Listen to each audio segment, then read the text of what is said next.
ልብ በሉ እኔ ሕይወት ነኝ ማለት ከኔ ውጪ ሌላ ሕይወት የለም ማለቱ ነው። ከሰማይ በታች ከምድር በላይ የሚድኑበት ሌላ ሕይወት የለም። ሕይወት ጌታችን አምላካችን መድኃኒታችን ኢየሱስ ክርስቶስ ነው ይላል ሐዋርያው ቅዱስ ጴጥሮስ። ከሰማይ በታች መዳኛ መንገድ የኃጢአትና የሞት መድኃኒት የሆነ በማዳኑ ተረፈ ደዌ የሌለበት ለዓለም የተከፈለ ዕዳ የወደቁትን የተናቁትን የሚሰበስብ ይልቁንም ደግሞ በእቅፉ የሚያኖረን አዎ አምላካችን መድኃኒታችን ኢየሱስ ክርስቶስ ብቻ ነው። ቅዱስ ጳውሎስ በአንደኛ ቆሮንቶስ ምዕራፍ 1 ቁጥር 23 ላይ አይሁድ ጥበብን ይሻሉ፣ አይሁድ ፍልስፍናን ተአምራትን ይሻሉ፣ አዳዲስ ነገሮችን ይፈልጋሉ። ግሪካውያን ደግሞ ፈላስፎች ፍልስፍናን ይፈልጋሉ፣ ጥበብ ይፈልጋሉ፣ ግኝትን ይፈልጋሉ። እኛ ግን የተሰቀለውን ኢየሱስ ክርስቶስን እንሰብካለን ይላል። እንተርካለን አይልም፣ እናወራለን አይልም፣ እንናገራለን አይልም፣ እንወያያለን አይልም።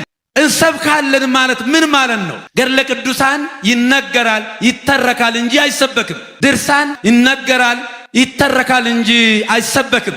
ታሪክም ይተረካል እንጂ ከዚህ የዘለለ ትርጉም አይሰጠውም። ነገር ግን ለዘላለሙ የሚሰበከው ጌታችን አምላካችን መድኃኒታችን ኢየሱስ ክርስቶስ ነው።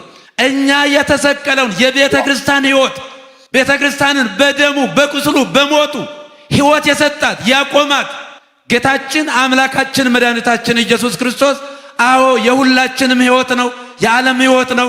እሱ ደግሞ ወዶ የማይጠላ ታምኖ የማይከዳ በልቡ ጉሉት ባንደበቱ ሐሰት የሌለበት ፍቅሩ የማይጎል ክንዱ የማይዝል የጻድቃን የሰማዕታት ብቻ ሳይሆን የኃጢአተኞችና የበደለኞች ወዳጅ አምላካችን መድኃኒታችን ኢየሱስ ክርስቶስ እሱ እውነት ነው፣ እሱ መንገድ ነው፣ እሱ ሕይወት ነው።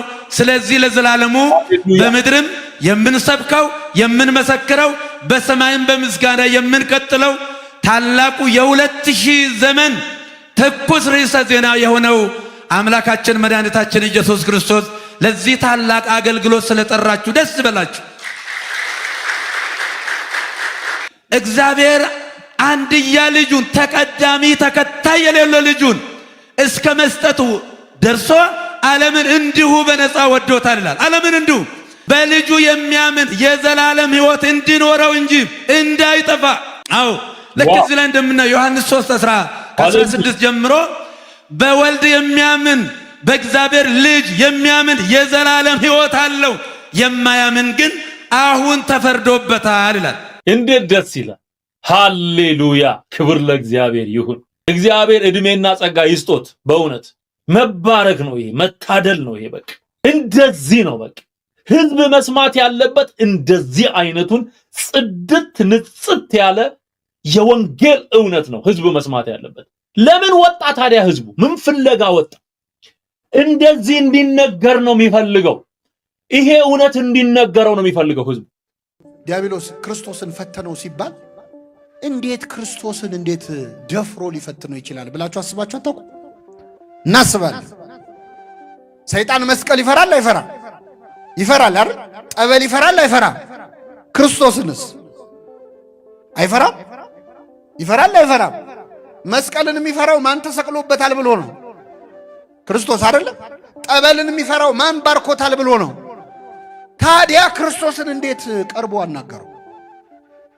እንዴት አናገረው? ደግሞ ማናገር መሰላችሁ? ና ይህንን ድንጋይ ዳቦ አድርግ፣ ና እዚህ ላይ ላውጣህና ተራራ ላይ ከዚህ ተወርወር፣ ና ይህንን ልስጥህ እያለው ነው። እንደው ሰይጣን እንደዚህ አይነት ድፍረት እሱስ ደፋር ነው፣ ግን እንዴት ቻለው? የሚጠይቀውስ ጥያቄ እንዴት ነው ካላችሁ እኔ ባጭሩ ልንገራችሁ።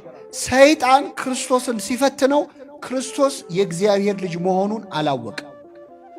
አምላክ መሆኑን ገና አላወቀም። ይህን ካላወቃችሁ ይሄ ታሪክ ግራ ያጋባችሁ። ሰይጣን በትክክል ክርስቶስ አምላክ መሆኑን ያወቀው በዕለተ ዓርብ መስቀል ላይ። እስከዚያ ድረስስ ይጠራጠር ነበር። እመቤታችንን ቅዱስ ገብርኤል መጥቶ እነሆ ትጸንሻለሽ ወንድ ልጅ ትወልጃለሽ ብሎ ያበሰራትን ብስራት ሰይጣን አልሰማም። ቅዱስ አግናጢዮስ የተባለው በመጀመሪያው ክፍለ ዘመን ከነበሩ አባቶች የአንጾኪያው አትናቴዎስ ምን ይላል? አግናጢዮስ ምን ይላል? ሰይጣን ከተሰወረበት ነገሮች አንዱ የገብርኤል ብስራትና የድንግል ማርያም በድንግልና መጽነስ ነው። ሰይጣን የሚመስለው ክርስቶስ የዮሴፍ ልጅ ነው የሚመስለው፣ ከዮሴፍ የተወለደ ነው የሚመስለው። በወንድ ዘር የተወለደ ተራ ሰው ምናልባት እንደው መሲህም ሲሆን ደግሞ ከጻድቃን አንዱ ከነቢያት አንዱ ነው የሚመስለው። አምላክ መሆኑን ሙሉ በሙሉ አላወቀም።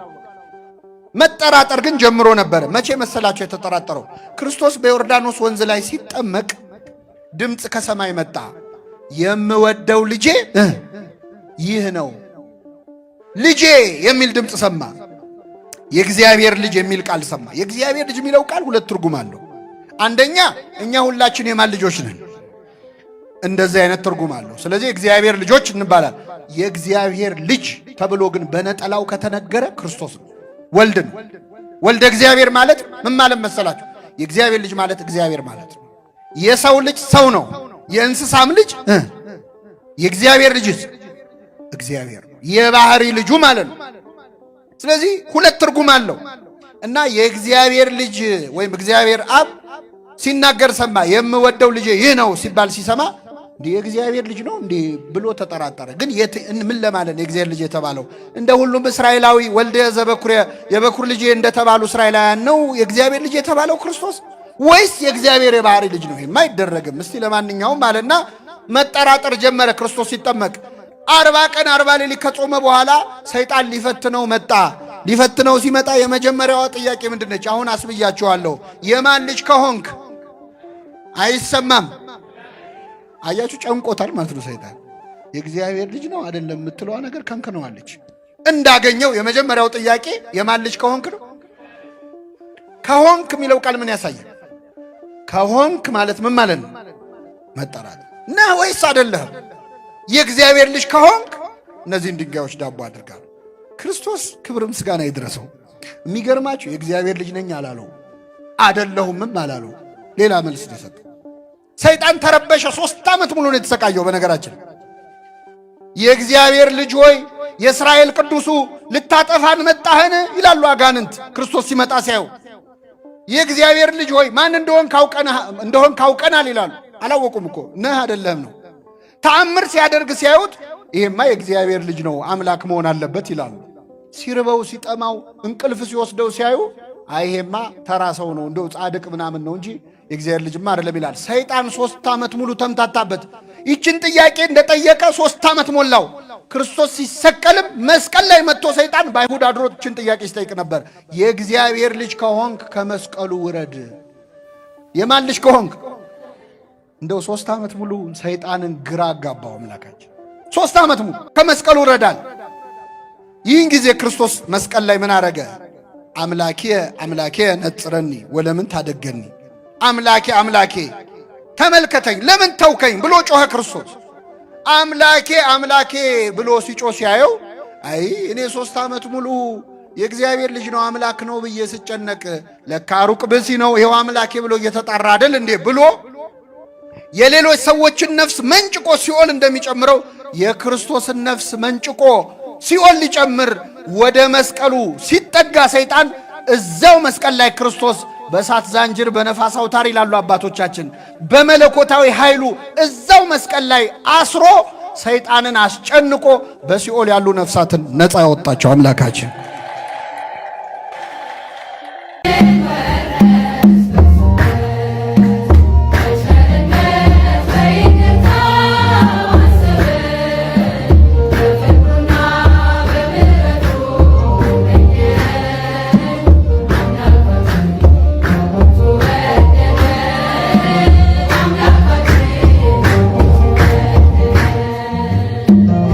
እና ጸጋ ይስጦት። በእውነት መባረክ ነው ይሄ፣ መታደል ነው ይሄ። በቃ እንደዚህ ነው። በቃ ህዝብ መስማት ያለበት እንደዚህ አይነቱን ጽድት ንጽት ያለ የወንጌል እውነት ነው ህዝብ መስማት ያለበት።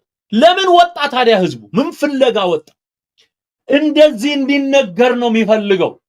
ይሄ እውነት እንዲነገረው ነው የሚፈልገው ህዝቡ።